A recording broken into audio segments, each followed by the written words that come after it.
মোৰ গল্পৰ শিৰোনাম সৰাপাত। মোৰ বয়স তেতিয়া ৮-৯ বছৰমান হ'ব। আমাৰ ঘৰৰ পৰা ২ ঘৰ পাৰ হৈ মিলিন খুৰাহঁতৰ ঘৰ। স্কুল ছুটিৰ পিছত প্ৰায়ে মই তেওঁলোকৰ ঘৰলৈ গৈছিলোঁ। মিলিন খুৰাৰ যেনে ব্যক্তিত্ব তেনেকুৱা আছিল তেওঁৰ ব্যৱহাৰ। তেওঁৰ পত্নীও কোনো গুণে কম নাছিল। সহজ সৰল আৰু বহুত মৰমীয়াল আছিল। কেতিয়াবা এনে লাগিছিল যেন মোৰ নিজৰ মা দেউতাতকৈ তেওঁলোকেহে মোক বেছি মৰম কৰিছিল। মিলিন শইকীয়া আৰু তেওঁৰ পত্নী ৰূপাদেৱী শইকীয়াৰ এখন সৰু সোণৰ সংসাৰ আছিল।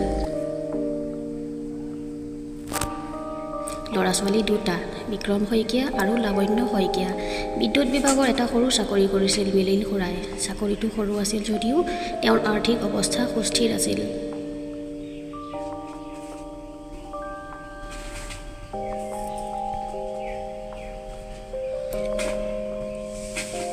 পৈতৃক সম্পত্তি হিচাপে পোৱা মাটি-বাৰীখিনি ধান খেতি কৰি বছৰটোৰ কাৰণে ভঁৰাল বোজা কৰি বাকীখিনি বিক্ৰী কৰি দিছিল।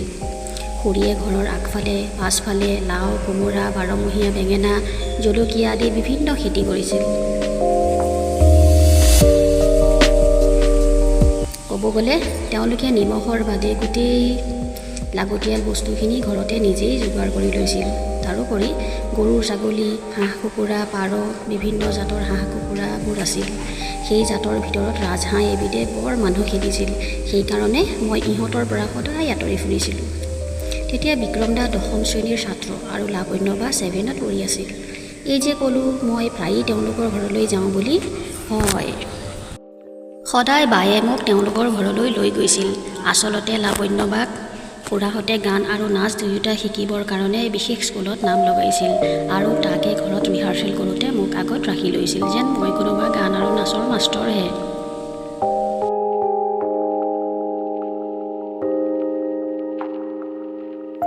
যি কি নহওক মোৰ বৰ ভাল লাগিছিল এইবোৰ দেখি শুনি। মায়ে মোক মাতি আনিব নগ'লে মোৰ ঘৰলৈ মনতে নপৰিছিল। কেতিয়াবা পূৰ্ণিমাৰ ৰাতি খুৰাই আমাক আকাশৰ জোনটো দেখুৱাই সাধুকথা কৈছিল। কিমান যে মধুৰ আছিল সেই দিনবোৰৰ স্মৃতি। কেৱল আছিল আনন্দ, নাছিল কোনো দুখৰ বোজা। কিয়নো স্কুলৰ পৰা দিয়া হোমৱৰ্ক মই বিদ্যালয়ৰ পৰা আহিয়েই কৰি লৈছিলোঁ আৰু পঢ়াটো মই একেবাৰে বেয়া নাছিলোঁ।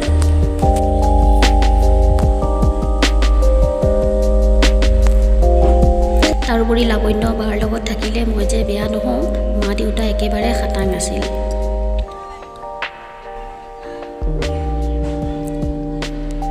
স্কুলৰ বন্ধত কেতিয়াবা মই টুকুৰি বা পাচি ধৰি লৈছিলোঁ। খুৰীহঁতে বাৰীৰ পৰা শাক পাচলি কাটি আনি নিজেও ৰান্ধি খাইছিল আৰু ওচৰ চুবুৰীয়াকো বিলাই দিছিল।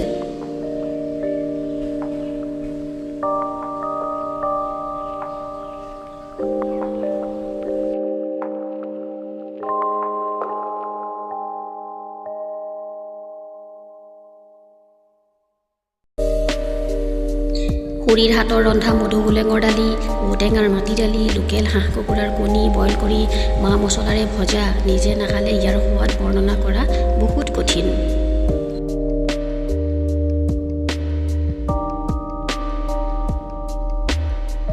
সময়বোৰ এনেকৈয়ে পাৰ হৈছিল, দিন ৰাতি মাহ বছৰৰ পিছত বছৰ। বিক্ৰম দাই পৰীক্ষাত ভাল নম্বৰ লৈ উচ্চপদৰ চাকৰি পাবলৈ সক্ষম হৈছিল। ফৰেষ্ট ডিপাৰ্টমেণ্টৰ জেনেৰেল মেনেজাৰ হিচাপে যোগদান কৰিছিল। সেইদিনা আনন্দৰ জোৱাৰ বৈ গৈছিল ঘৰখনত।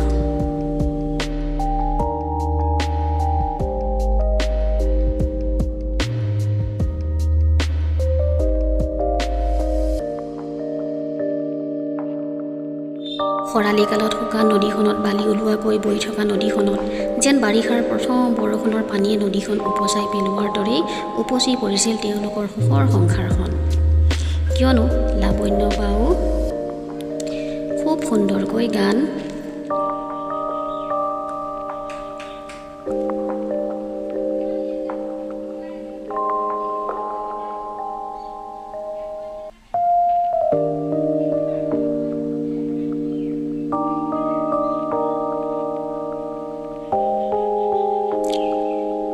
গাই কেইবাটাও অনুষ্ঠানত পুৰস্কাৰ পাবলৈ সক্ষম হৈছিল।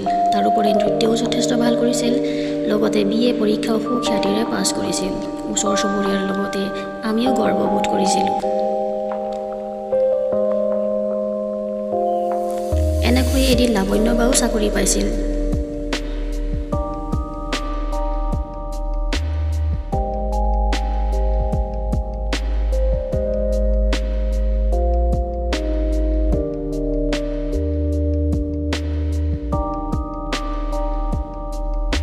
চাকৰি পোৱাৰ পাছত ঘৰলৈ বোৱাৰী আনিবলৈ যোজা চলিল। কিন্তু তেনেতে লাৱণ্য বা গুৱাহাটীৰ কোনোবা বহুত ধনী সম্ভ্ৰান্ত পৰিয়ালৰ লোকৰ বিয়াৰ বাবে প্ৰস্তাৱ অহাত এওঁলোকে লাৱণ্যবাৰ বিয়াখনকে প্ৰাধান্য দিলে।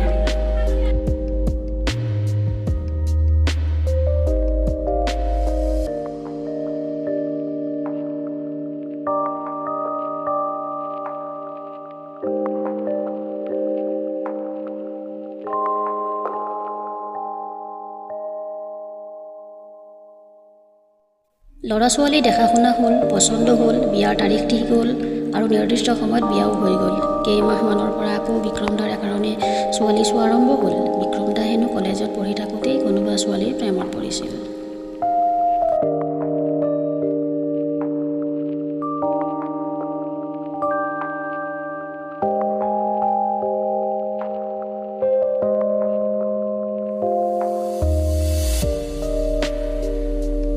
কিন্তু কিবা চেকা হোৱাৰ কাৰণে প্ৰতিজ্ঞা কৰিছিল বোলে বিয়া যদি পাতে মাক দেউতাকৰ পচন্দমতেই পাতিব, কাৰণ মাক দেউতাকে কেতিয়াও সন্তানৰ বেয়া চিন্তা নকৰে বুলি তেওঁৰ দৃঢ় বিশ্বাস আছিল।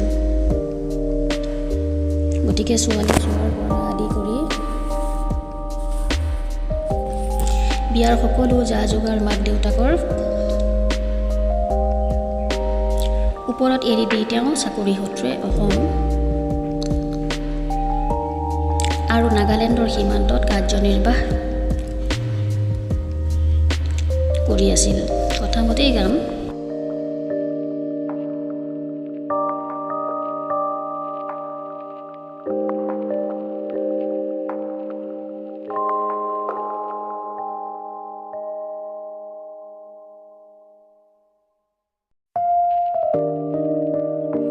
আমাৰ পৰা 3খন গাঁৱৰ নিলগত অপৰূপাৰ দৰে এজনী ছোৱালী চোৱা হৈছিল। আমাৰ মা দেউতাই মোকো লৈ গৈছিল।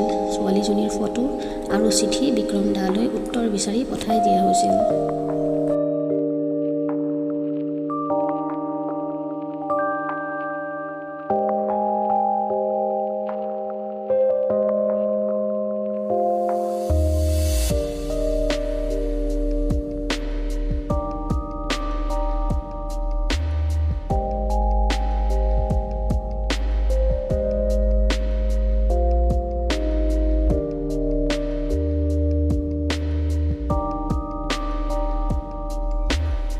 চিঠিখন পোৱাৰ পিছতে বিক্ৰম দাই বিয়াৰ বাবে সন্মতি জনাইছিল।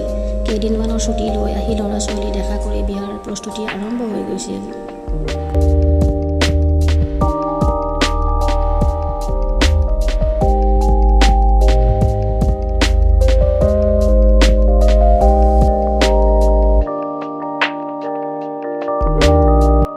গোটেই ঘৰখনত আনন্দৰ বন্যা। মই তেতিয়া উচ্চ শিক্ষাৰ বাবে গুৱাহাটীলৈ যাম। এদিন আবেলি খুৰা খুৰী দুয়োজন আমাৰ ঘৰলৈ ফুৰিবলৈ আহিছিল। খুৰাই চাকৰিৰে আৰু কেইবছৰমানহে যে বাকী আছে।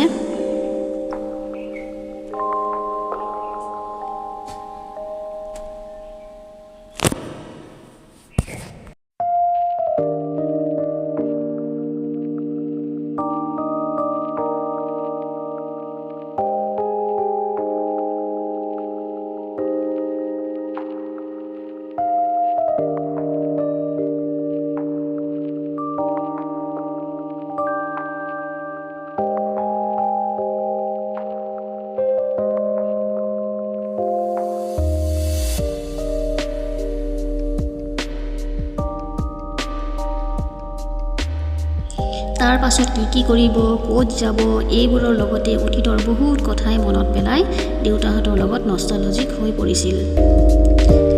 মায়ে তেওঁলোকক তামোল চাহ যাচিছিল।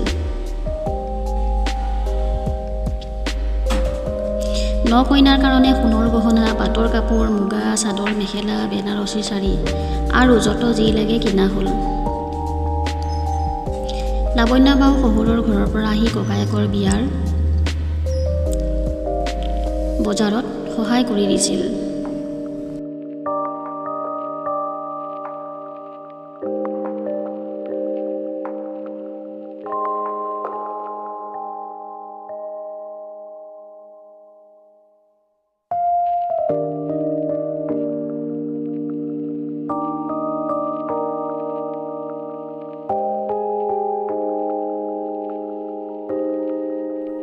মোৰ এনে লাগিছিল যেন লাৱণ্য বাৰ মুখত আগৰ সেই উজ্জ্বলতাটো হেৰাই গৈছে, কাৰণ মই একে সৰুৰে পৰা তেওঁ কাষত পাই আহিছোঁ।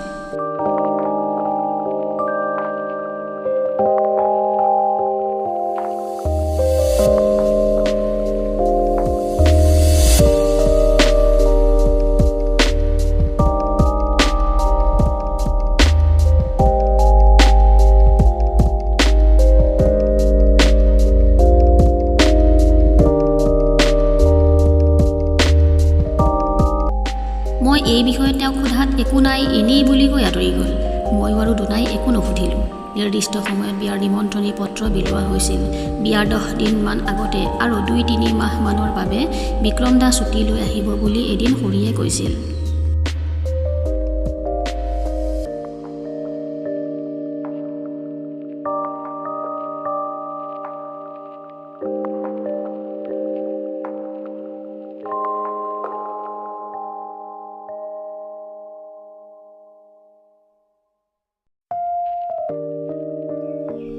বোৱাৰী আহিব ঘৰখনত, শহুৰ শাহুৰৰ গা 7খন-8খন, বোৱাৰী আহি ক'ত থাকিব।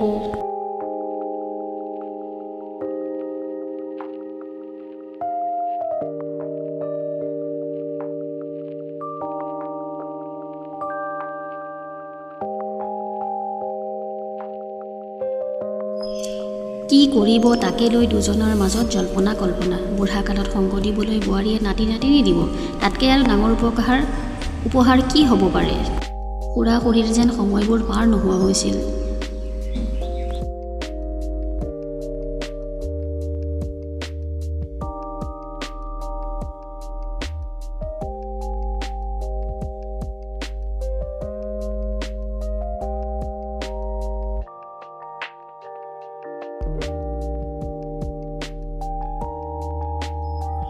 কিন্তু কয় নহয় বিধিয়ে দিলে বিধাতাই নিদিয়ে, তেওঁলোকৰ লগতো একেই হৈছিল। তেওঁলোকৰ শহুবোৰ বিধাতাৰ চকুত ফুলে বিন্ধা দি বিন্ধিছিল চাগে।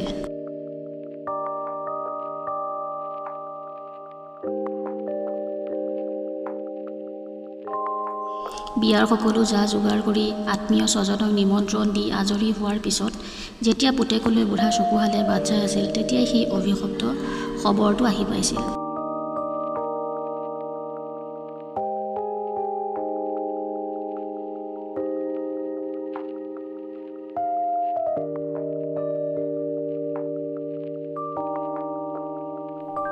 নিশা কোনোবা দুৰ্বৃত্তই কেম্পত আহি আক্ৰমণ চলায়। বিক্ৰম দা আৰু তেওঁৰ লগৰ এজনক বৰ নিৰ্মমভাৱে গুলী কৰি হত্যা কৰে।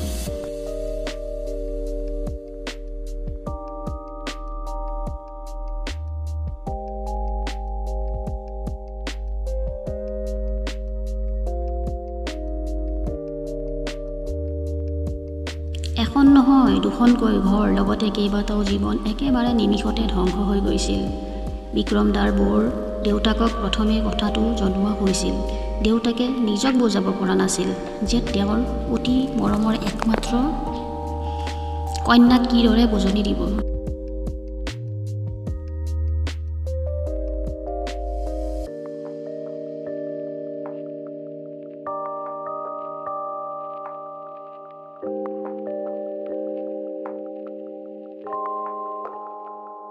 যেতিয়া বিক্ৰম দাৰ নিথৰ দেহটো ঘৰলৈ অনা হৈছিল, কোনোৱেই চকুৰ পানী ৰখাব পৰা নাছিল। খুৰীৰ আগৰে উশাহ লোৱাত অলপ কষ্ট অনুভৱ হৈছিল, গতিকে তেওঁক কথাবোৰ জনোৱা হোৱা নাছিল।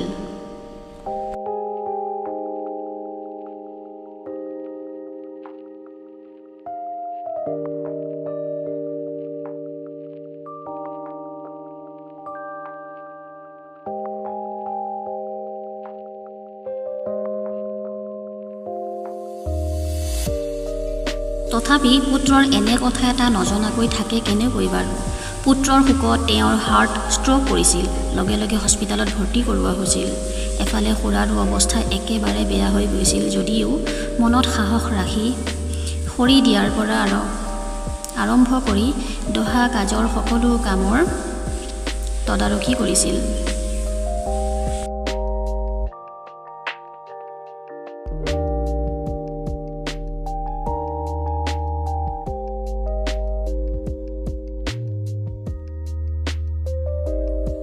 কিন্তু খুৰাক অকলশৰীয়া কৰি 14 দিনৰ দিনা খুৰী চিৰদিনৰ কাৰণে অচিন দেশলৈ গুচি গৈছিল।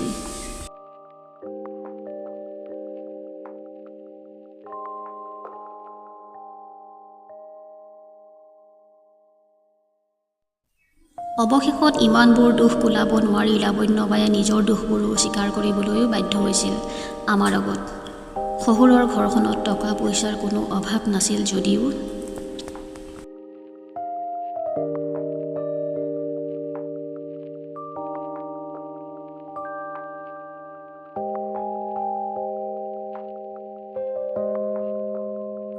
মানুহবোৰ বৰ আচহুৱা যেন লাগিছিল লাৱণ্যবাৰ।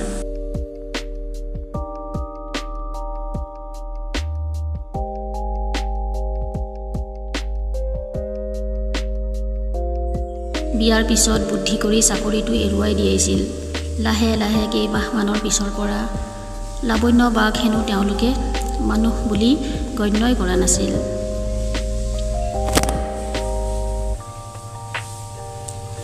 তথাপি স্বামীৰ ঘৰ বুলি মানি ল'বলৈ আৰু মানুহবোৰক আপোন কৰিবলৈ চেষ্টা কৰোঁতে কৰোঁতে কেতিয়া যে নিজৰ ভিতৰৰ মানুহজনী হেৰাই গৈছিল গমকে নেপালে।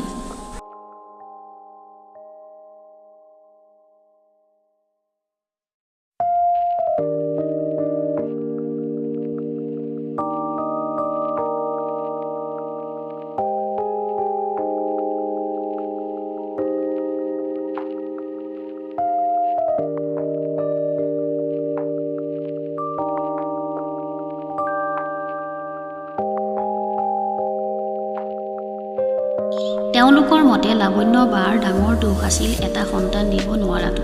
কিন্তু কেইবাবাৰো ডাক্তৰৰ পৰামৰ্শ লোৱাৰ পাছতো নানান পৰীক্ষা নিৰীক্ষাৰ অন্তত ৰিজাল্ট আহিছিল যে বহু তাৰিত আসক্ত হৈ থকাৰ কাৰণে ভিনদেউৰ সন্তান জন্ম দিয়াৰ ক্ষমতা হেৰুৱাই পেলাইছিল। এই কথা গম পাই লাৱণ্যবা মানসিকভাৱে ভাগি পৰিছিল একেবাৰে।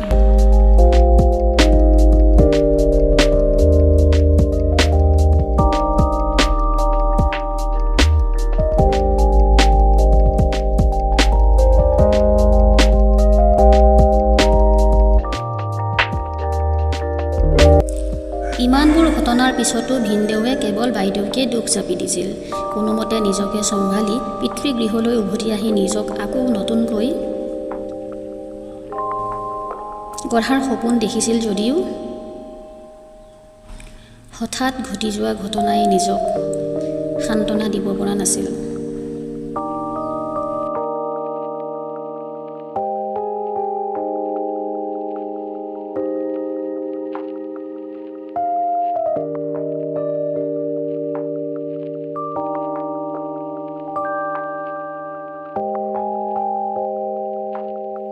ইমানবোৰ ঘটনাৰ পিছতো ভিনদেউৱে কেৱল বাইদেউকেই দুখ জাপি দিছিল। তথাপি তেওঁ অন্য নাৰীক পাহৰিব পৰা নাছিল।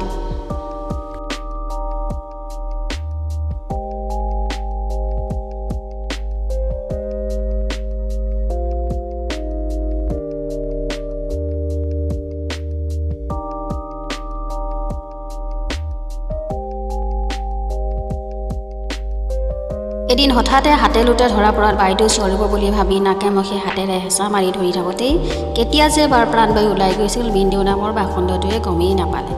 পিছত টকাৰ জোৰত আৰু মানুহৰ অভাৱত হাৰ্ট ষ্ট্ৰ'ক কৰিছিল বুলি প্ৰমাণ কৰিছিল।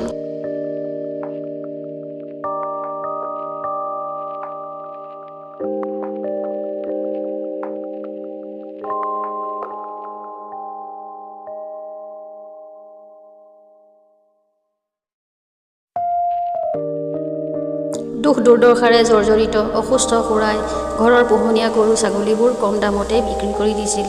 মাটি সম্পত্তিবোৰৰো খবৰ কৰিবলৈ এৰি দিছিল। আজি আৰ ঘৰত কালি তাৰ ঘৰত এনেদৰে ঘূৰি ফুৰিবলৈ ধৰিছিল।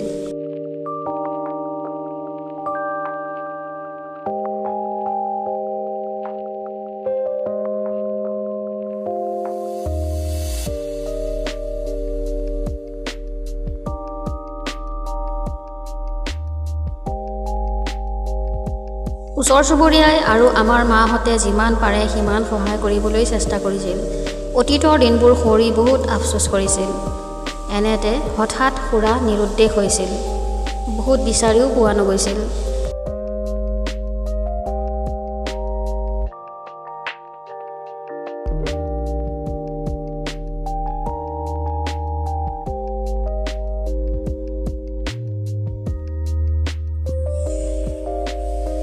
বিক্ৰম দাৰ বোৱাৰীগৰাকী কেতিয়াও বিয়া নহয় আৰু গোটেই জীৱন বিক্ৰম দাৰ বিধৱা হৈ জীৱন পাৰ কৰিব বুলি শুনি খুৰাৰ লগতে সকলোৱে বুজাইছিল যে ফুল কলিতেই মৰহি গ'লে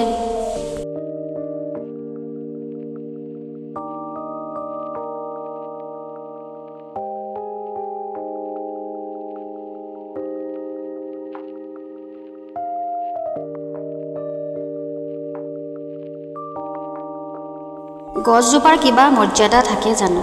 তথাপি তুমিতো গছ নহয়, মানুহ হয় আৰু তোমাৰ সম্পূৰ্ণ অধিকাৰ আছে জীৱনৰ ৰং উপভোগ কৰিবলৈ।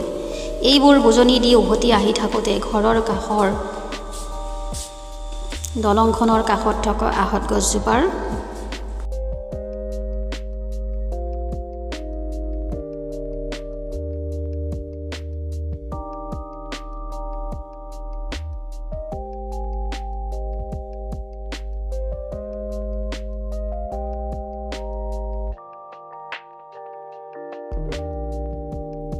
তলত জিৰণি ল'বলৈ লওঁতেই কেতিয়া যে হাই প্ৰেছাৰ উঠি মূৰ ঘূৰাই পৰি বাগৰি বাগৰি আহঁত গছৰ ওখ টিলাৰ তলৰ ওখ হাবিয়নিৰ মাজত পৰিল কোনেও নেদেখিলেও নেজানিলেও।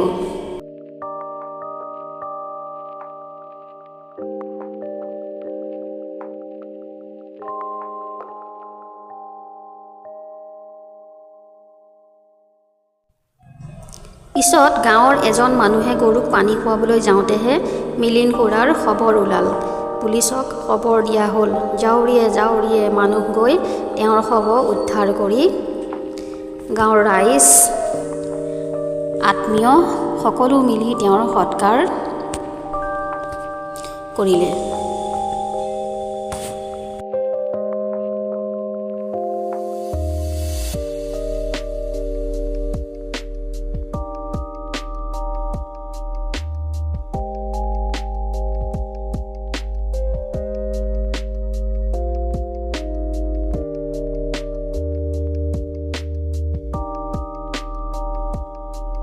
সকলোৰে মুখত এটাই প্ৰশ্ন, এনে হ'ব নালাগিছিল, কিয় হ'ল? কোনেও নেজানে, কাৰোৰ হাতত ইয়াৰ উত্তৰ নাছিল। ইমান এজন ভাল মানুহ, আন হাজাৰজন মানুহে আশা কৰা ধৰণৰ এখন সুখী সংসাৰ নিমিষতে হেৰাই যাব বুলি কোনেও কল্পনা কৰা নাছিল।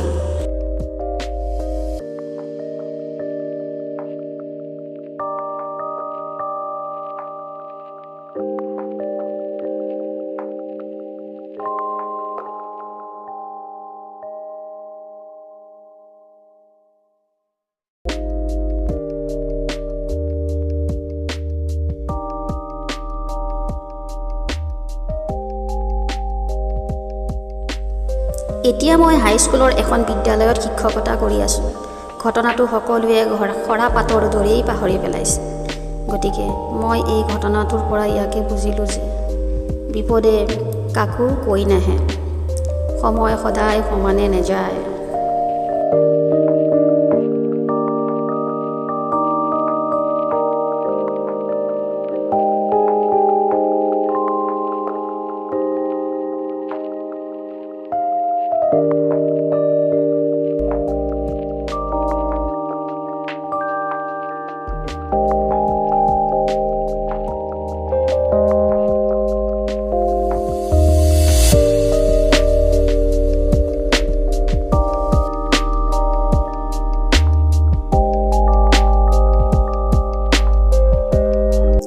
সকলো সময়ত টকা পইচা কামত নাহে। গতিকে সকলো ধৰ্মতে কোৱা হৈছে মানুহ মৰণশীল।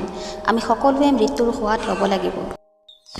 গল্পটো পঢ়ি কেনে পালে কমেণ্ট কৰি জনাব। এনেধৰণৰ নতুন গল্প পাই থাকিবলৈ চেনেলটো ছাবস্ক্ৰাইব কৰি ওচৰত থকা বেল আইকনটো টিপি দিব। অলপ এডিটিঙত প্ৰব্লেম হৈছে, পৰৱৰ্তী সময়ত শুদ্ধ কৰিবলৈ চেষ্টা কৰা হ'ব। আপোনালোক সকলোকে বহুত বহুত ধন্যবাদ।